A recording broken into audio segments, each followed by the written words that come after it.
Umatake na ang isang halimaw sa isang knight, at hindi na ito makagalaw sa takot, at dinurog ito na parang kuto. At tumalsik ito sa mukha ni Damian, at lahat naman ng mga nanunood ay nagulat at balot ng takot. Ang isang manunood naman ay natalsikan ng dugo, at ang lahat ng manunood ay nagsisigawan. Takot na sinasabi ng naka-brown na buhok na lalaki na isang troll? Troll yan, di ba? Nauutal na sinasabi ng babae na ano ba yan? Talaga bang patay na siya? Ang kalbo at si Lady Olivia ay napatakip ng bibig at naduduwal. Napailing si Count Chester at napapatanong ito kung paano namatay ng ganoon kadali ang isang kabalyero. Sumisigaw at sinasabi ni Olivia na ama, ano ba talagang nasa isip niya? Paano niya nagawang magpakawala ng isang troll? Simpleng laban lang naman ito, di ba? Sinasabi ni Count Chester na hindi na kailangang gumawa ng malaking eksena. Kailangan nilang gawin ito upang maihiwalay ang mga walang kwenta at mahanap ang mananalo. Magsasalita pa sana si Olivia, bigla na lang nagsigawan ang mga tao, at sinisigaw nila ang pangalan ni Andrew Grado. At sinisigaw nila na kumapit lang siya, Gerdevon. Laban, kaya niyang manalo rito, nakangiting sinasabi ni Count Chester na tingnan niya yan. Laging naghahanap ang mga manonood ng isang bagay na kapana-panabik at nakapupukaw ng interes. Habang mas nakakapagpasigla ito, mas mabuti, alam niya ba kung bakit? Nauna na sumugod si Jackson, at winasiwas nito ang kanyang espada sa halimaw.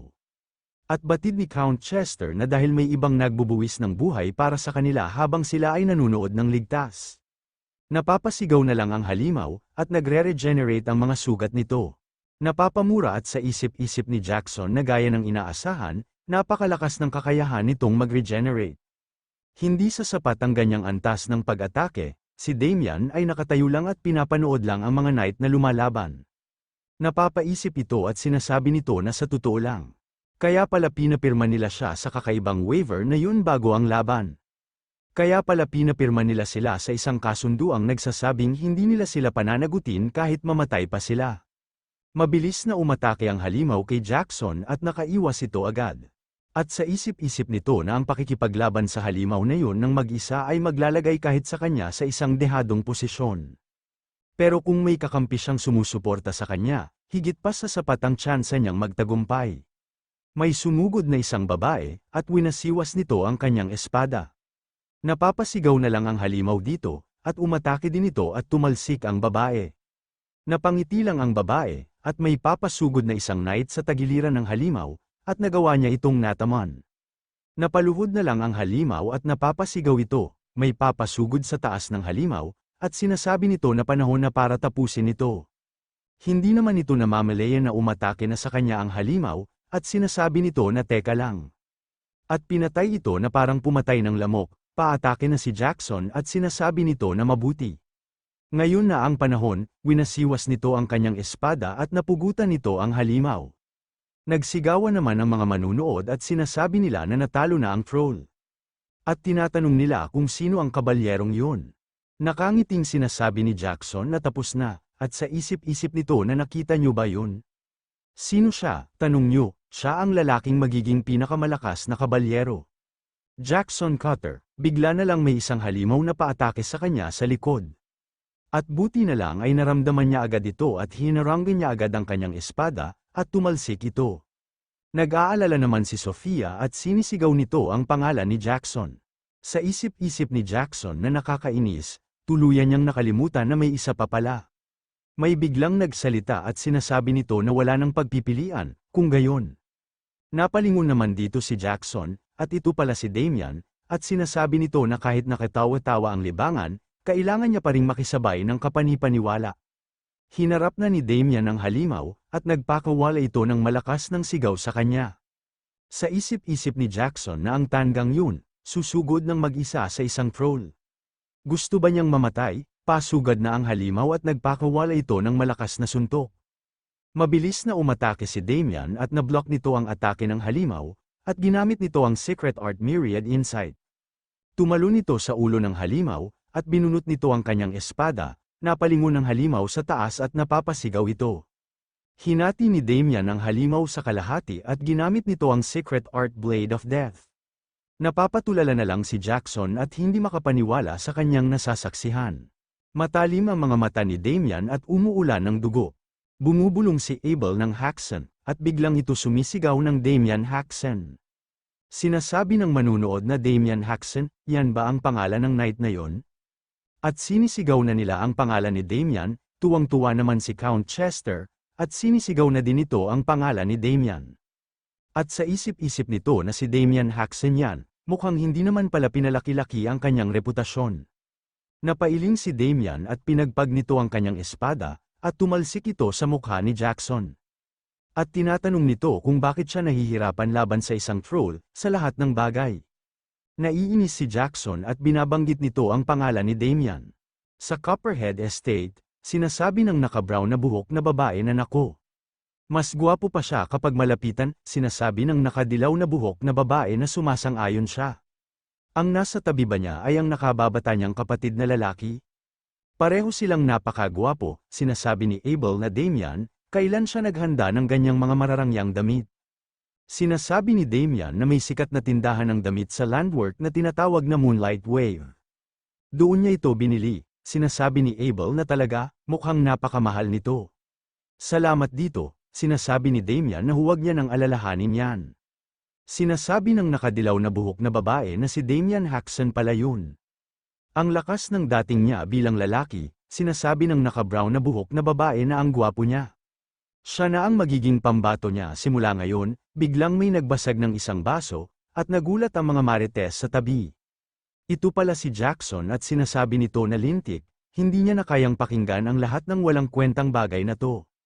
Bakit naman kikilalanin ng kahit sino ang talunang yun? Siya nga mismo, hindi nila kilala. Naalala pa nito ang nangyari at naiinis ito, at tinatanong nito kung hindi ba siya sumasang-ayon, Sofia. Hindi maalis ang titig nito at sa isip-isip nito na Damian Haxen. Ganito na ba siya palagi kagwapo, napatahimik ang lahat, at may biglang nagsalita at sinasabi nito na narito na si Count Chester. Pumasok na si Count Chester at si Lady Olivia, sa harap ng apoy. Nagsalita na si Count Chester at sinasabi nito na nagpapasalamat siya sa lahat ng mga knight at mararangal na panauhing dumalo sa paligsahang pang-martial, na idinaos bilang pagdiriwang sa kaarawan ng kanyang anak na si Olivia. Pagkatapos na makita ang katangihan at mabangis na espiritu ng mga young knight sa paligsahan, lubos siyang nakaramdam ng inspirasyon pagkatapos ng napakahabang panahon. Umaasa siya na may pamamala sa huling laban bukas ang parehong kahusayan. Ngayon, ilalantad niya na ang premyong igagawad sa mananalo. Nagtataka at napapatanong ang mga tao na kung ano kaya ito. At batid ng isa na sino ang nakakaalam, pero kung ano man ito, tiyak na napakahalaga nito.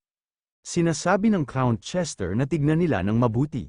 Nagulat naman si Abel sa nakita nito, at si Damian ay walang reaksyon dito. Tumatawa at sinasabi ni Count Chester na huwag silang magulat, lahat. Maayos na maayos ang kanyang kamay, manghang-mangha naman ang mga nanunood at nakikinig, at sinasabi nila na paano posible yun. At batid ni Count Chester na dahil ito sa kapangyarihan ng kayamanang ito. Nagulat naman si Damian sa nakita nito, nanunood lang si Jack sa malayo, at napangiti ito, at sa isip-isip nito na gaya ng hinala niya. Talagang narito ito, ang Spirit Heart, sinasabi ni Count Chester na tulad ng nakikita nila. Pinuprotektahan ng kayamanang ito ang nagmamay-ari nito mula sa apoy. Hindi lang yan, pinapanatili rin ito ang temperatura ng katawan. Kahit ang mga salamangkero ay hindi alam ang pinagmulan nito. Ngunit isang bagay ang tiyak, ito ay isang kayamanang hindi masukat ang halaga. Ang mananalo ang tatanggap nito bilang premyo, sinasabi ng mga tao na napakagandang premyo. Sa isip-isip ni Damian na iniisip nilang gamitin ang Spirit Heart bilang isang mumurahing gantimpala sa paligsahan. Malinaw na hindi nila nauunawaan ang tunay na halaga nito. Hindi talaga siya interesado sa premyo, pero nakakaakit talaga yan. Sinasabi ni Count Chester na kung gayon, umaasa siyang lubos ninyong akagagalak ang piging ngayong gabi. Pinitik nito ang kanyang daliri, na hudyat na magsisimula ang tugtugin. Maririnig dito ang magandang musika sa paligid ng event. May lumapit sa Count at sinasabi nito na isang karangalan ang makilala sila, Count. Siya si Friends, ang angka ng Nay Senador, sinasabi ng Count Chester na ang House Nay Senador. Kilala ang rehiyong yun sa masarap nitong mansanas, di ba? Sinasabi ni Friends na isang karangalan para sa kanila na makilala ninyo. Bilang pagdiriwang sa kaarawan ng dalaga, naghanda siya ng isang simpleng regalo. Ito ay isang produktong pampaganda na ginawa ng mga alchemist ng Micho School gamit ang spirit powder. Sinasabing nagiging parang sa bagong silang na sanggol ang balat, kahit ng matandang babae gamit ito. Sa isip-isip ni Count Chester na isa talaga itong simpleng regalo. Nagpapasalamat naman si Count Chester dito, may sumingit at sinasabi nito na hayaan ninyo rin siyang bumati sa kanila. Siya si Charlie mula sa House Zion, sinasabi ni Count Chester na galing siya sa House Zion. Sinasabi ni Charlie na oo, naghanda rin siya ng regalo para sa dalaga. Isang kwintas na gawa sa kristal na may 7 kulay. Sinasabing isa itong pambihirang hiyas, isa na maaari lamang makuha ng minsan, matapos talunin ng 100 golem na naninirahan sa mga mabatong lugar. Sinasabi ng Count Chester na isang kristal na may 7 kulay. Sumagot naman si Charlie at sinasabi nito na oo. Sinasabi ni Count Chester na aba, puno ang storage nila ng mga ganyan. Pero salamat, maaaring ibigay ang parehong regalo sa steward. Sinasabi ng dalawa na sige, sa isip-isip ni Damian na gaya ng inaasahan, nagsimula na ang kompetisyon upang makuha ang pabor ng dalaga. Ngunit para sa isang konde na kasing yaman niya, hindi uubra ang mga ordinaryong regalo. Lumapit na din si Jackson at sinasabi nito na pagbati, Count. Ang pangalan niya ay Jackson Cutter, sinasabi ni Count Chester na siya si Jackson Cutter. Sumagot naman si Jackson na oo, kilala siya bilang pumatay ng mga ogre. Sinasabi ni Count Chester na hindi pa niya siya naririnig. Naiinis na sinasabi ni Jackson na naghanda siya ng regalo para sa kanya, Count. Nagtataka naman si Count Chester na kung bakit sa kanya. Sinasabi ni Jackson na masdan, ito ang elixir ng pinagsama-samang vitality. Sa isang lagok lamang ng maalamat na potion na ito, kayang-kayang magpalipas ng buong araw nang hindi nakararamdam ng pagkapagod. Sa isip-isip ni Jackson na ito ang napakahalagang elixir na iniutos sa kanya ng kanyang Panginoon na ibigay sa kanya. Ang pagpuntirya sa konde sa halip na sa dalaga ay isang matalinong desisyon. Manghang-mangha naman si Count Chester at sinasabi nito na tingnan niya, Olivia. Hindi masama, di ba? Sinasabi ni Olivia na sa tingin niya nga. Para sa kanya, kahit paano, sinasabi ni Damian na Abel, malapit na ang turn nila. Maghanda na siya, sumagot naman si Abel na sige, sinasabi ni Count Chester na napakahusay. Tandaan niya ang kanyang pangalan, nagbigay galang si Jackson at nagpapasalamat ito. At sa isip-isip nito na mabuti, gumana ito ng perpekto. Paakyat na din si Damian, at nakasalubong nito si Jackson na matalim ang titig. Sa isip-isip ni Damian na bueno, maganda ang naging pagtatangka, ngunit nabigo pa rin siyang makuha ang loob ng dalaga. Masaya naman nakita ni Count Chester sila Damian, at sinasabi nito na hindi ba sila si Sir Damian Haxen. Tunay na kahanga-hanga ang kanilang mga ipinamalas kanina. Nagbigay galang si Damian at Abel at sinasabi nito na ikinalulugod niya ang karangalan, Count. Sinasabi ni Count Chester na hindi siya ang dapat magpasalamat sa karangalang ito.